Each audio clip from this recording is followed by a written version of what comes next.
No spend 2025, low spend 2025. If you are doing the challenge, and I've seen a lot of videos, and I am so excited to see all of the videos of being under consuming, living more intentionally, because this is something that I preach about on my page. Here are a few tips that I wish I would have known when I started my journey, or that I feel like it would have made things much easier. And number one is going to be to declutter your life as you are also doing the challenge. I like to see this not as a challenge, but actually as a lifestyle. Like, I want to change my lifestyle rather than just do this for a year. We actually did that for about 5 years. If you're new around here, my husband and I had lived under one income for over 5 years because for many reasons. And one of the things that we did to be able to stay out of debt or not acquire any debt was to live a low spending, simple life.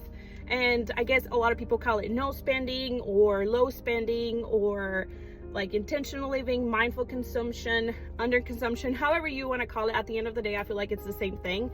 So yeah, decluttering helped us so much because it made me aware of all the things that I had that I wasn't using, that I was spending money on. And it was just like not only clearing them up my space, but it was so bad for my mental health. And it made me realize, like, why did you even purchase this to begin with? And another one that I don't feel like it's talked about a lot is to actually sit down and have a real talk with yourself. Like, why are you being triggered by a sale?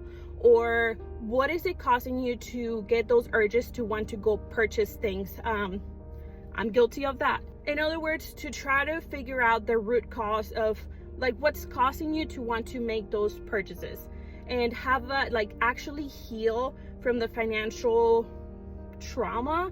I feel like a lot of us have some type of financial trauma in a way, and like we're just trying to hide other emotions by purchasing things. So if you are doing the challenge and you are the type of person who tends to either give up or feel overwhelmed or burnt out, and then you end up not doing anything afterwards, that's me. This is what I did, and this is what helped me, and this is what I always also recommend for people when they're in the decluttering journey, to just do it slowly, because our bodies, like our minds and bodies, are used to doing a certain thing, and you just kind of cut it off and it's like in shock. And for a lot of us, it is not sustainable to do it that way. I'm not saying it doesn't work. That's not what I'm saying. But I'm saying, like, if you are that type of person who tends to set goals and then give up real quick, try to know what is the cause of it and try to heal from it.